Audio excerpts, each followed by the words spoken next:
Boa tarde, bem-vindos à primeira edição do Magazine Cultural. Este será um espaço de divulgação de produtos culturais produzidos na cidade do Porto.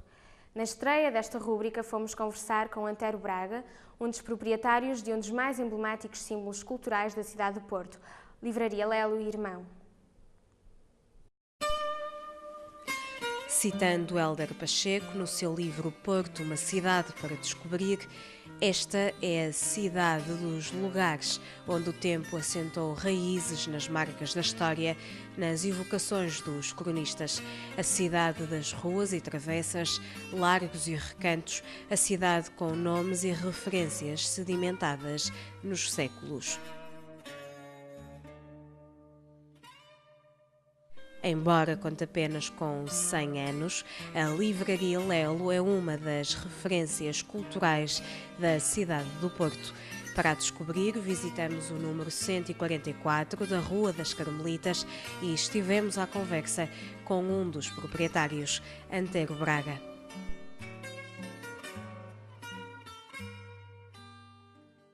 Falando de um ideal de livraria, acredita que a Lelo consiga reunir esse seu ideal de livraria? Nunca conseguirá ninguém o ideal.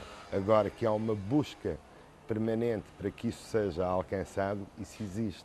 Portanto, aquilo que nós consideramos que tem que ser uma livraria, ou aquilo que eu considero que tem que ser uma livraria, é um local onde aqueles que nos visitam, que nos procuram, sejam satisfeitos das suas próprias necessidades e que esta questão do livro não existir, não há, está esgotado, para nós não é bem assim. Devo-lhe dizer que muitas das vezes chego a ceder livros da minha própria biblioteca a quem me procura, porque muitas das vezes são estudantes, outras vezes são professores, outras vezes são pessoas que precisam de fazer teses sobre determinadas áreas e por acaso eu tenho um livro e cedo. Portanto, há aqui uma busca incessante de procurar satisfazer as necessidades de quem nos procura. E é essa situação que nos faz desconfiar de nós mesmos todos os dias. E quem desconfia de si mesmo todos os dias, de certeza que anda à procura de alguma coisa. E essa coisa que anda à procura é de ser melhor na atividade que faz. E é precisamente nessa procura também que a Lelo tem uma dinâmica muito própria, ou seja, para além de todas as inovações que desde muito cedo implementou, constantemente o nome Lelo ouve-se e associa-se a apresentações de livros recentes, a exposições, entre afins. Como funciona esta dinâmica? É uma situação que vem desde muito novo, permanentemente inovar, permanentemente estar up to date, se quisermos, e tirando o anglicanismo relativamente à coisa, mas inovar sempre. E eu devo lhe dizer que não só aqui, fiz outras coisas na Bertrand, mas também aqui posso dizer que desde passagens de modelos fiz nesta livraria, teatro, penso que é o único exemplo que eu conheço que tenha sido feito no mundo em livraria, teatro dentro de uma própria livraria. Fiz também sessões de lançamentos de livros. Aqui já foram feitos partes de alguns filmes, nomeadamente o Xangô de Baker Street, do humorista brasileiro Jô Soares. Também fizemos aqui um filme, também uma produção luso-francesa, parte desse filme passava-se cá, e aí até eu era ator, veja bem, e que se chamava Três Pontos sobre um Rio.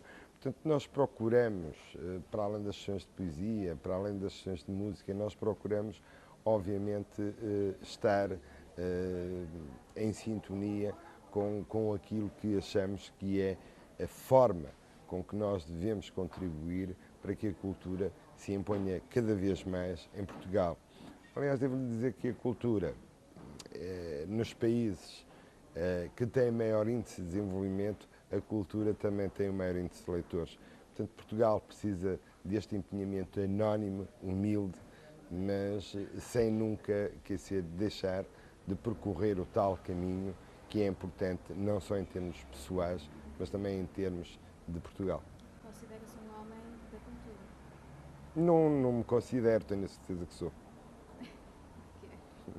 Porque reparo toda a minha vida que se entender que desde os 19 anos trabalho nos livros e tive sempre uma atividade muito por dentro de tudo isto, desde a minha relação com os autores, com os pintores, com os músicos. Portanto, eu tenho essa relação de há muitos e muitos anos.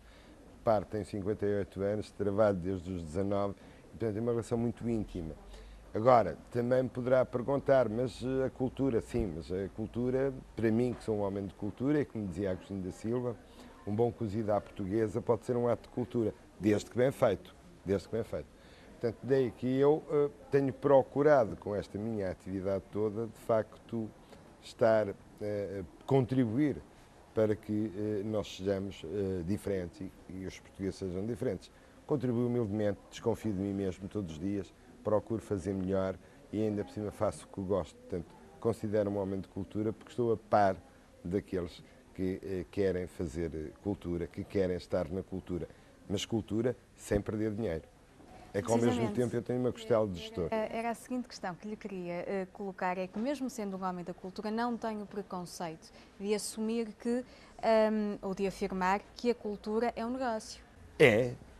E há de nós que pensemos o contrário. O que é difícil a qualquer gestor é, neste ramo, ou nos ramos ligados à cultura, ser ao mesmo tempo ter a componente da gestão, saber que todos os dias tem que fazer números e tem que fazer contas, não é? E que tem que avalizar as performances da sua atividade enquanto negócio e, por outro lado, ter a tal costela, a tal componente cultural. Isso é que é extremamente difícil. Por isso é que há poucos gestores em Portugal que consigam abraçar esta área da cultura. Existem 3 ou 4. Ao longo dos anos conheci 3 ou 4. Aquilo que eu lhe posso dizer é que neste negócio, na cultura, só se pode ter êxito se não se esquecer nem a cultura, nem a gestão do dia-a-dia dessa empresa. Tem que ser, obviamente, alguma coisa que tenha que estar permanentemente em atividade nos dois lados. Uma sem a outra não funciona. Hipoteticamente, o que falaria mais alto em si? Se, como todos nós sabemos, nem sempre a cultura é rentável. Se tivesse no momento que escolher entre o valorizar a cultura ou o saber gerir um orçamento, hesitaria? Não, repare, eu já fiz isso ao longo da minha vida, já tive que editar livros em que não acreditava, porque acreditava neles, porque gostava, porque achava que era um tiro, enfim, no charco, que, enfim, que as pessoas iriam gostar muito, porque era uma coisa diferente, mas que tinha as minhas dúvidas sobre a rentabilidade desse mesmo projeto, e já o fiz.